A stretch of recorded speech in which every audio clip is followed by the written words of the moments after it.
گرز کاوه میروم ضحاک را سر بشکنم. سوزم خرافات از وطن گلبانگ آزادی زنم. من عهد کردم تا که جان در راه آزادی دهم.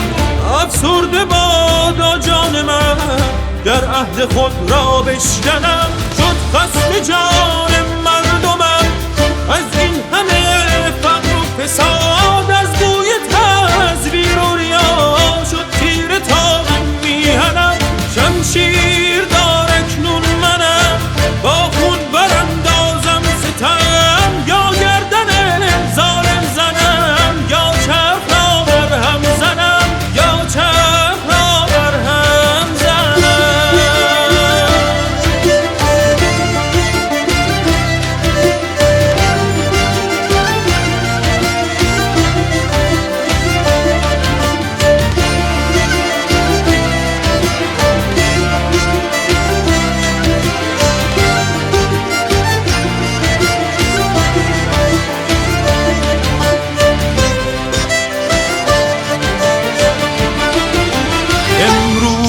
همچون آرشم تیر و کمان در دست من. قلب از عدو بیرون کشم در پای کوروش بفکنم. ز آغاز چون ما جملگی در خاک ایران زاده ایم. اندوه تا گر بشنوم جانم بسوزد در تنم. جانم بسوزد در تنم.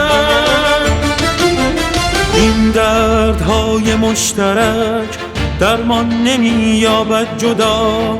همراه من برخیز تا سر برکنی از دشمنم.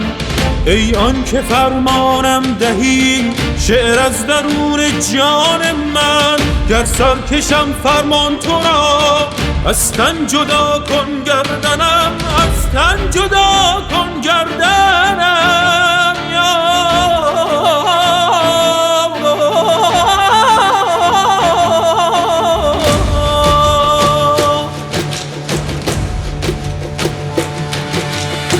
با گرز کاوه میروم ضحاک را سر بشکنم. سوزم خرافات از وطن گلبانگ آزادی زنم. من عهد کردم تا که جان در راه آزادی دهم. افسرده بادا جان من گر عهد خود را بشکنم. شد خسته جان مردمم از این همه فقر و فساد.